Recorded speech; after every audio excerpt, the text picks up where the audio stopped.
Hello, my name is David Blaylock. This is for Power Public Speaking 220, and this is my informative speech about long distance running. So, I've shown up for my first half marathon race. Now, I've run the half marathon multiple times, but just for more casual runs. And it was usually a little easier, and I was maybe with friends and just taking it easy and just having a great time, really. But I was ready to take the next step and go for a good time. So I get my warm up done, about 1.5 miles. I hear them calling, "Hey, the race is about to start!" And so I walk on over to the start line, surrounded by all these other people. I'm nervous. I'm anxious. Don't know what's going to happen. Did I plan enough? Did I overplan? Did I overtrain? What could go wrong in this? And so, as I line up, I hear them shoot the gun. All fear just kind of slips away, and I start running, and off I go into my first half marathon race. Now, you might ask, who is this guy, and why is he trying to give us this speech about running and long distance running? Well, the reason why I'm credible is because I ran track and cross country back in high school, all 4 years, and then also went to state for cross country in my junior and senior years. Now, I was very active in my school running program and showing up for summer practices and everything like that. So I wasn't just someone who came to practice, ran, and then kind of didn't really compete. I was always ready to compete and be a part of the team, as I was also the captain for a few years. Now, I am very active in the collegiate and professional world of running. I pay attention to all major records. I pay attention to upcoming races, even the smaller races with bigger names. I try to pay attention to and try to watch, because who knows what could happen in those races. A new world record come. A person who is considered an underdog might show up, and some of these races can usually be often previews of what the next Olympic race for that event could be.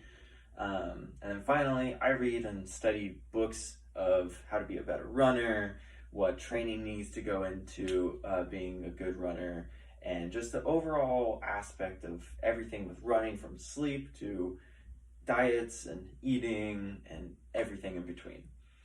And so the 3 things I'm going to talk about with long distance running is I'm going to define what some people consider long distance. It depends on the event or the different kind of races, because there's multiple different races and events that you can compete in. There's different ways to train and what kind of proteins you use, as there's plant and animal protein, which both are very, very different, but can both accomplish the same goal. And finally, everyone always thinks that I just need to be physically prepared and I will be good. But if you are mentally strong, that is the best training you can have, because running is 90% mental. Now, for defining long distance and the different race types, there's the track, there's cross country or CC, there's trail and mountain, and finally there's road. For track, it is very common in high school, collegiate, and professional, as you can a lot of people watch the Olympics.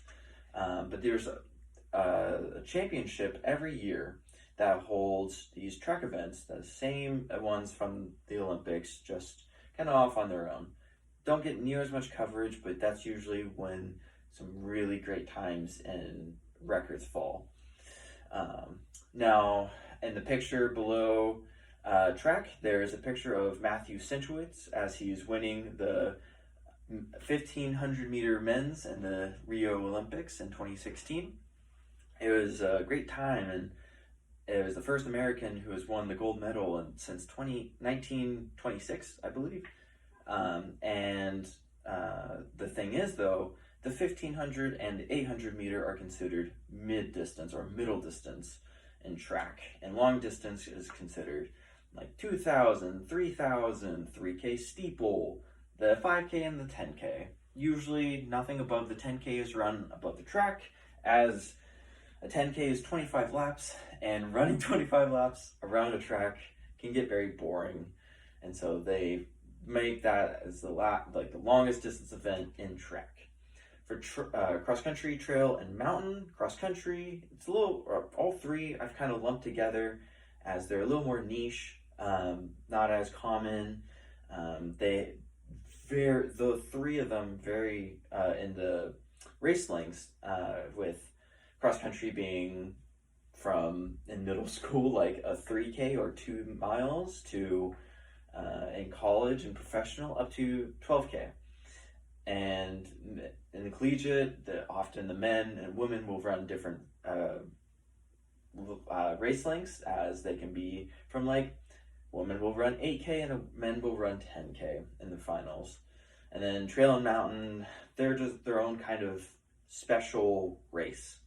And for the road, this is the most common, and this is when a lot of like half marathons and marathons, this is when the people really try to get the best time they can. And that's actually what I ended up having to run on. And so, back to my half marathon race, I was about halfway through. The trail was a paved trail, and so it was more of a semi-road race, semi-trail. Had more of the trail failing, but it was running on great cement, and so it was very fast.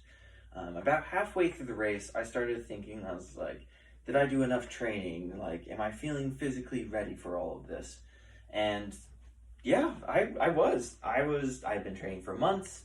I have been doing hill training, speed training, threshold training.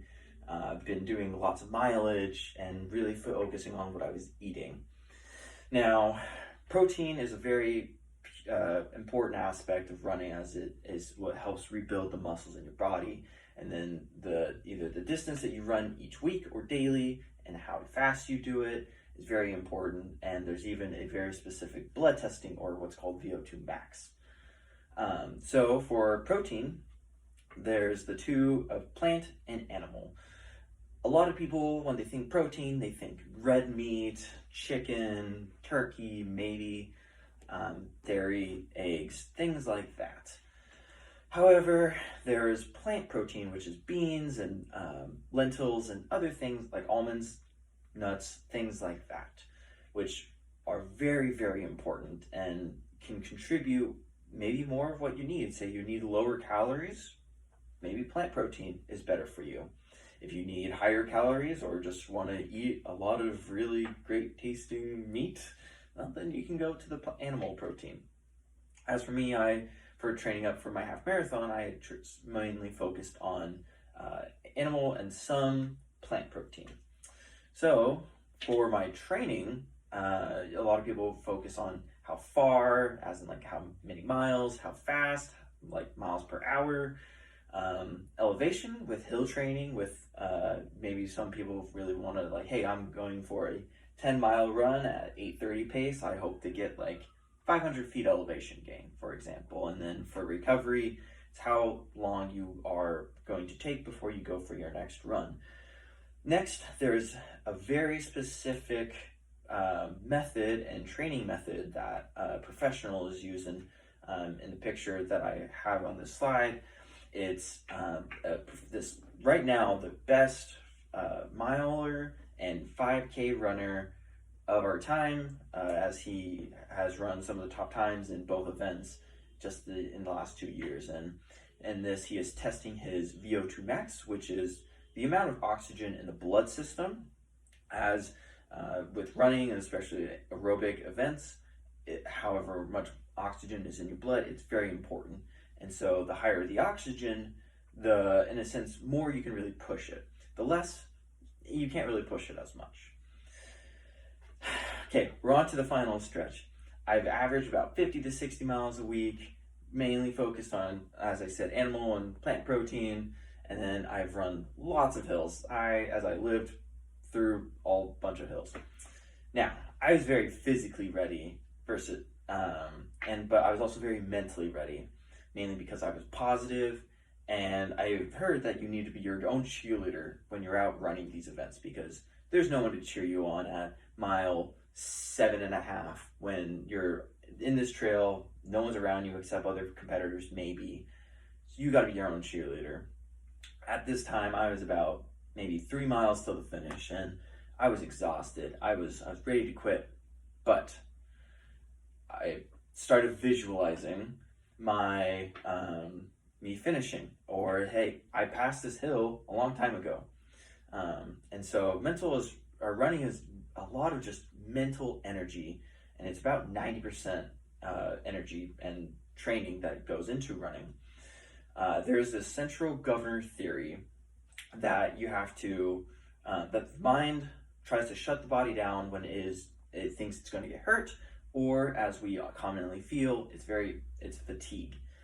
And so some of the things I did was I smiled through the pain. I tried to trick my brain into thinking that I was having fun, and that ended up working. Next, I reached the end of the race. I could see the finish line. I was under my goal time. I was happy. I'm done. I can rest. Now for a quick review of what I talked about. There's the different kinds of races and what classifies as long distance for those races. There's the different kinds of training types and what proteins you can use for that training. And then it also depends on how important mental strength is in running, as requires so much mental strength. So thank you for listening, and have a good day.